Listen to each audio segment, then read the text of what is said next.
Hepinize salamlar. Bugün biz sizlerle Samani ve Oğuz dövlətləri hakkında danışacağıq.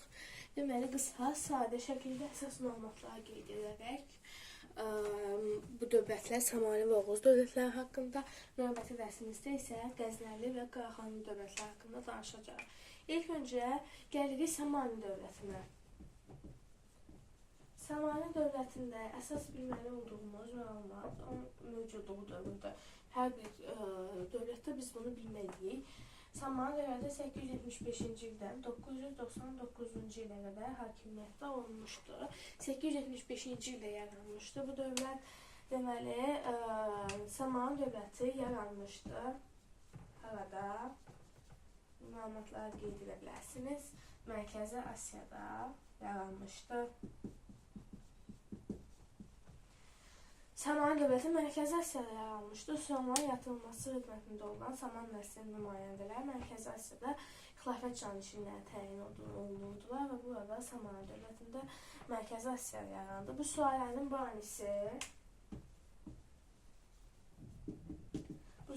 banisi olmuşdur Saman Xudat. Onun adı ilə Samanilər dövləti kimi adlandırılır. Banisi Saman Xudat olmuşdur. Yaranmışdı Mərkəzi Asiyada 875-ci ildə yaranıb 999-cu ildə süqut etmişdi. Deməli, Samani dövlətində dedik yarandığı dövrdən ən çox əkinçiliklə məşğul olurdular. Əkinçilik və ticarət geniş inkişaf etmişdi.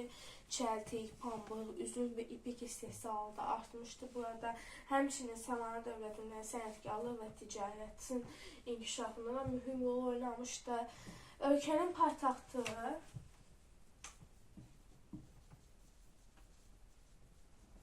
Buxara şəhəri idi. Ölkənin paytaxtı Buxara şəhəri olmuşdur. Ölkənin paytaxtı ilə yanaşı, Buxara şəhəri ilə yanaşı burada bir çox şəhərlərin adlarını öyrənəcəyik. Səmərqənd, Mərv, Nişapur, Herat kimi ölkənin paytaxtından başqa şəhərlər var idi ki, həmin bu Səmərqənd, Mərv, Nişapur və Herat öz yüksəliş dövrlərini yaşayırdılar. Tacirlər həmçinin Samani dövləti hansı dövlətlərlə əlaqə saxlayırdılar?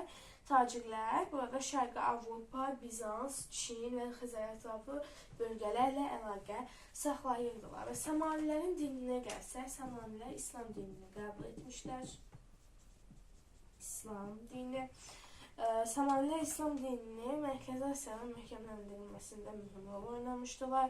10-cu yüzilliyin birinci yarısında yüksəliş dövrünü yaşamışdılar. Yüksəliş dövrü 10-cu yüzilliyin birinci yarısında 10-cu yüzilliyin birinci yarısı dedikdə, yəni 910-cu ildən 950-ci ilə qədər 901-ci ildən başlayaraq 950-ci ilə qədər nəzərdə tutulub yüksəliş dövrünü yaşamışdılar. Bu dövrdə dövlətin ərazisi haraları əhatə edirdi, onları həyatda saxlayan. Bu dövrdə dövlətin ərazisi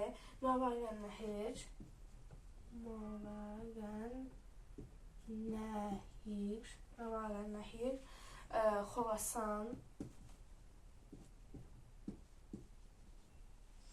şimal-şərqi İranı əhatə edirdi. Şimal-şərqi İran. Bunlar bizim əsas məlumatlarımızda şimal-şərqi İranı əhatə edirdi.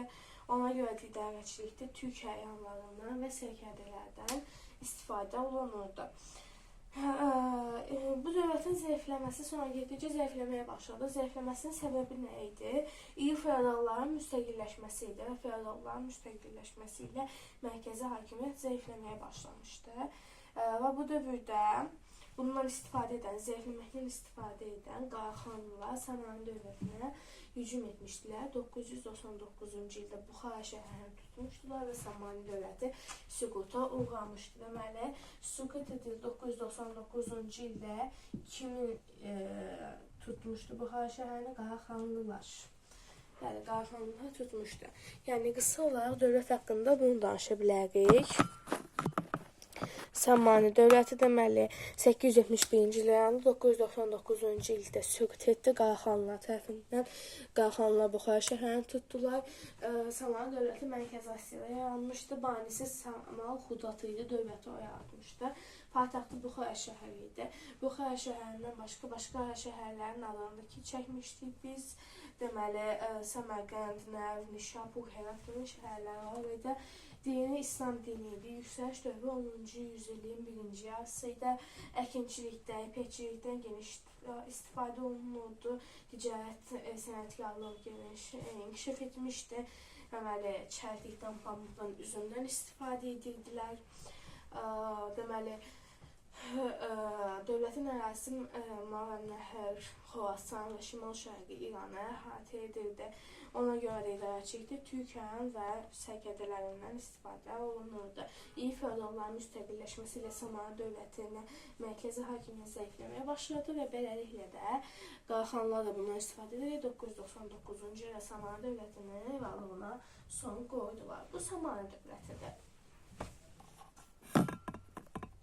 İndi isə danışacağıq Oğuz dövlətindən. Oğuz dövləti mövcudluğu illəri 950-ci ildən 1000-ci ilə qədərdir. Cəmi 50 il mövcud olmuşdu Oğuz dövləti. Deməli, Oğuz dövləti, Oğuz adı ilk öncə Orxan yeni abidələrində rast gəlinidir. Ümumiyyətlə, Oğuz sözünün mənası boy, qəbilə, ox sözlərindən ibarətdir. Boy, qəbilə, ox sözündən əmələ gəlmişdi Oğuz sözü. Ərəb dili, ərəb mənbələrində Oğuz sözünə ərəb mənbələrində quz kimi rastlaya bilirik. Ərəb mənbələrində və Slavyan mənbələrində isə Türk adı ilə rastlaşırıq Oğuz adının.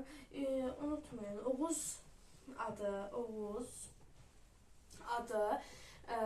deməli 2 oxdan ibarətdir. 2 qoldan boz ox və 3 ox olmaqla 2 dənə qoldan ibarətdir. Bu qoldur. Lakin 24 dənə boydan ibarətdir. 2 qol 24 dənə boydan ibarətdir. Deməli, Oğuzların böyük hissəsi ilk öncə 1-ci və 2-ci Göytürk dövlətlərinin hakimiyyətinin altında olmuşlar, onlardan asılı olmuşdular. 2-ci Göytürk dövləti yaranan 2-ci Göytürk dövləti süqut etdikdən sonra isə Oğuz dövləti, Oğuzlar Uyğur dövlətinin hakimiyyəti altına düşmüşdülər. Ümumiyyətlə, burada Oğuzlar Mərkəzi Asiyada yaranmışdılar, onlar da. Mərkəzi Asiyada yaranmışdılar. Seyhun çayı ilə Xəzər dənizi arasında yaşayırdılar. Seyhun çayı ilə Xəzər dənizi arasında. Bu dövlət mərkəzi, ümumiyyətlə Oğuz dövlətinin əsası 950-ci ildə qoyulmuşdu. Bu dediyim kimi Mərkəzi Asiyada Seyhun çayı ilə Xəzər dənizi arasında yaşayan boylar qoymuşdu. Onun əsasını 950-ci ildə Oğuz dövləti bəzi mənbələrlə Yabqu dövləti kimi də tanınırdı. Və mərkəzi, bunun Oğuz dövlətinin mərkəzi Yenikent şəhəri olmuşdu. Yenikent şəhəri olmuşdur. Deməli, nerede koyayım? Aha.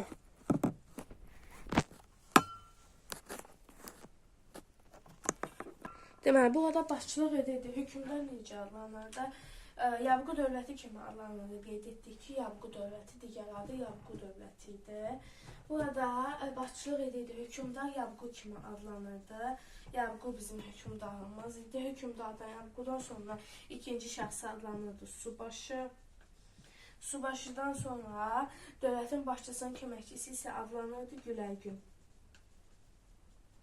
Gülərgün adlanırdı.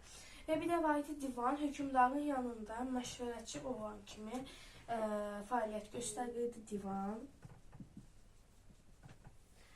Əsas bunlardır. Sonra Oğuzlar nəyə sitayiş edirdilər desən, hansı dinlə sitayiş edirdilər? Göy tanrısına sitayiş edirdilər. Göy tanrısına 10-cu yüzilliyin ortasında isə, yəni dövlətin 10-cu yüzilliyin ortası yaranması vaxtlarında Oğuzlar İslam dinini qəbul etmişdirlər.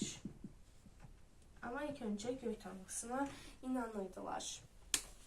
Deməli, dövlət 1000-ci yüzillikdə Oğuz dövləti dağılmışdı. Süqutundan sonra Oğuz dövlətinin, Oğuz tayfalarının bir hissəsi Qaradənizin şimalına, oradan da Balkan yarımadasına qədər yayılmışdı. Bu da bizim Oğuz dövlətimiz.